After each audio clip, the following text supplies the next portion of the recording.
It's a sweltering hot night in New York City. The thermometer is in the 90s, and 9-year-old Tommy, Bobby Driscoll, can't sleep. Perspiring profusely and uncomfortably hot in his tenement apartment, Tommy climbs out onto the fire escape to try and cool down. But instead of sleeping, Tommy witnesses a murder. In the apartment above, a young couple, the Kellersons, murder a sailor and hide his body. A disturbed and agitated Tommy tells his parents, Arthur Kennedy and Barbara Hale, about what he saw. But they don't believe him, nor do the police or anybody else. Nobody believes Tommy. Why, you may ask?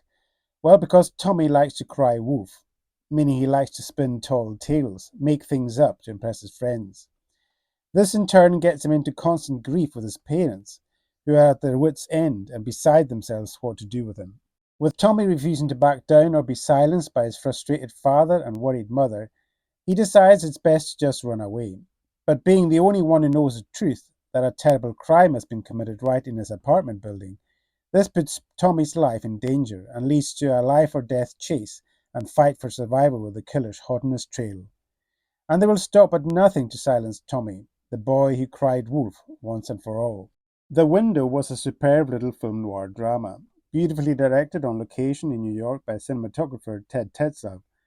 Sweeping camera movements, which flow seamlessly through the apartment buildings, and crisp black and white street photography make this a visual pleasure to watch, and gives the film a real authenticity and sweaty atmosphere.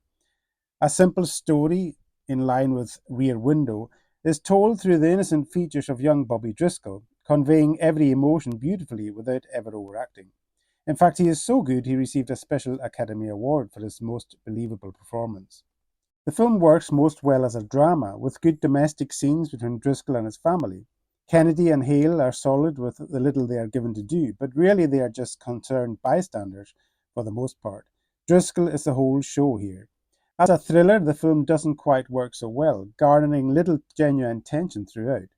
It could have been more dramatic and enthralling, especially during the admittedly well choreographed ending.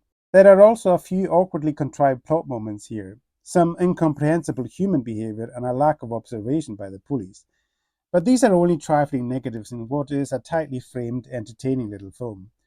Director Tetzlaff captures the bustling vibrancy of New York City life to perfection and gives the story a real flavor for time and place.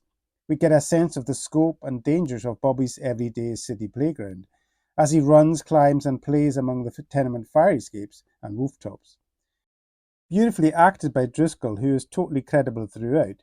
He's a wide-eyed face of innocence. You would find it hard to believe he was a persistent tall tale-teller. It's a totally engrossing yet majestically subtle performance. One loose end I didn't get was the reason for the murder in the first place. It doesn't seem to get an explanation. So, a wonderfully filmed and acted story that leaves a vivid and lasting impression after you finish watching it. So, my score for The Window was 7.2 stars out of 10. A really good watch. That's all for today. Thanks for watching and bye. Trivia. The film was remade 3 times, firstly in 1966 as The Boy Cried Murder, set in Yugoslavia this time and starring Fraser McIntosh and Veronica Hurst. A boy, while on holiday with his mother and new unwanted stepfather, sees a murder taking place. Then in 1970, a British film entitled Eyewitness, starring Mark Lester, Suzanne George, and Lionel Jeffries. This time set in Malta, a boy staying with his grandfather and adult sister is a witness to a political assassination. And lastly, it was also filmed in 1984 as Cloak and Dagger, an American espionage film starring E.T.'s Henry Thomas and the late Dabney Coleman. In the film, Thomas, an avid video game player, sees a murder being committed and is given an Atari computer game by the dying man containing secret military information.